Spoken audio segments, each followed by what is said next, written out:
সুপ্রিয় শিক্ষার্থী বন্ধুরা, সেন্টেন্সে সাবজেক্ট হতে পারে, সেন্টেন্সে সাবজেক্ট বা কর্তা হতে পারে কোন কোন বিষয়গুলো, অর্থাৎ কোন কোন ওয়ার্ডগুলো সেন্টেন্সে সাবজেক্ট হতে পারে সেই বিষয়টি তোমাদের অবশ্যই জানা দরকার। তোমরা জানো সেন্টেন্স অথবা তোমরা শিখে এসেছো সেন্টেন্সে সাবজেক্ট হয় শুধুমাত্র নাউন, কিন্তু না, সেন্টেন্সে মোট সাবজেক্ট হতে পারে 8টি বিষয়। এই 8টি বিষয় একে একে তোমাদের জানা অবশ্যই জরুরি। তাহলে সেন্টেন্সে সাবজেক্ট হতে পারে মোট 8টি বিষয়। প্রথম নাম্বারটি হচ্ছে নাউন সেন্টেন্সে সাবজেক্ট হতে পারে, এরপর প্রোনাউন সেন্টেন্সে সাবজেক্ট হতে পারে, এরপর নাউন ক্লজ সেন্টেন্সে সাবজেক্ট হতে পারে, এরপর ফ্রেজ সেন্টেন্সে সাবজেক্ট হতে পারে, এরপর ইনফিনিটিভ সেন্টেন্সে সাবজেক্ট হতে পারে, এরপর ইনফিনিটিভ ফ্রেজ সেন্টেন্সে সাবজেক্ট হতে পারে, এরপর জিরান্ড সেন্টেন্সে সাবজেক্ট হতে পারে, এরপর জিরান্ডিন ফ্রেজ সেন্টেন্সে সাবজেক্ট হতে পারে।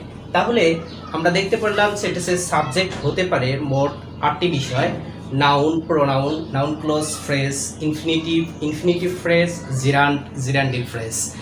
এই 8টি বিষয় যে সেন্টেন্সের সাবজেক্ট হয়, এই উদাহরণের মাধ্যমে আমরা বিষয়গুলো আরো ক্লিয়ার হব। প্রথম নাম্বার আমরা দেখি নাউন যে সেন্টেন্সের সাবজেক্ট হতে পারে, নাউনের এক্সাম্পলটি হচ্ছে নাইম রিডস আ বুক। এখানে নাইন সেন্টেন্সের সাবজেক্ট নাউন, নাইন হচ্ছে নাউন, প্রপার নাউন। এরপর প্রোনাউন সেন্টেন্সে সাবজেক্ট হতে পারে দে কেম হিয়ার, দে এখানে প্রোনাউন, দে সেন্টেন্সে সাবজেক্ট হয়েছে। এরপর নাউন ক্লজ সেন্টেন্সে সাবজেক্ট হতে পারে। ক্লজ বিষয়টি একটু ডিফিকাল্ট, তবে তোমরা একটু বোঝার চেষ্টা করো। দ্য ম্যান লস্ট মাস মানি ওয়াজ ফুল। আমরা যদি কোনো শব্দগুচ্ছকে, অর্থাৎ কোনো শব্দগুলোকে আমরা যদি কোনো সেন্টেন্সের অংশকে ক্লজ বলতে চাই, তাহলে দেখব সেই সেন্টেন্সের অংশে ফাইনাইট ভার্ব আছে কিনা, অর্থাৎ মেইন ভার্ব কিংবা প্রধান ভার্ব আছে কিনা।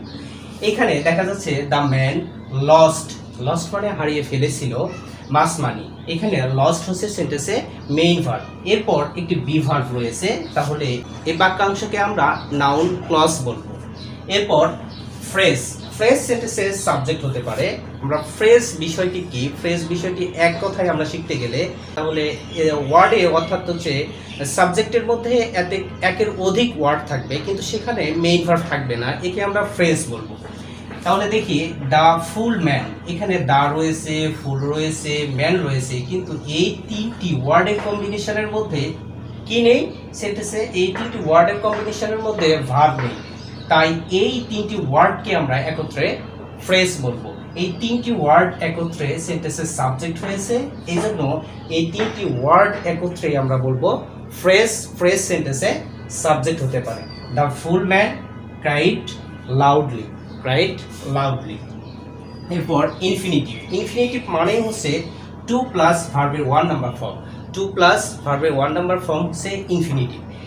এখন দেখো এখানে এক্সাম্পলে to play is good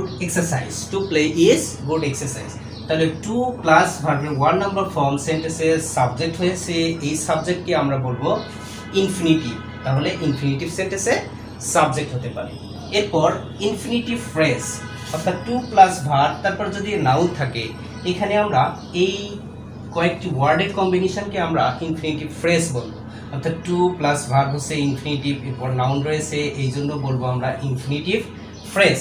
to play football is good exercise, এই infinitive phrase. To play football এখানে সেন্টেন্সের সাবজেক্ট হয়েছে, এর নাম হচ্ছে infinitive phrase.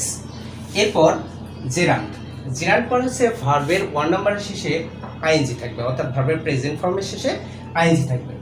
Reading is a good habit, অর্থাৎ রিডিং সেন্টেন্সে সাবজেক্ট হয়েছে, এই জন্য এই রিডিংকে আমরা বলবো জেরান্ড। এরপর জিরান্ডিল ফ্রেজ সেন্টেন্সে সাবজেক্ট হতে পারে। জিরান্ডিল ফ্রেজ বলবো হচ্ছে ভার্বের 1 নাম্বার ফর্মের সঙ্গে আইএনজি থাকবে, এরপর একটি নাউন থাকবে, অর্থাৎ এরপর আরও কয়েকটি ওয়ার্ড থাকবে, একটি অথবা একের অধিক ওয়ার্ড থাকতে পারে। তাহলে রিডিং নিউজ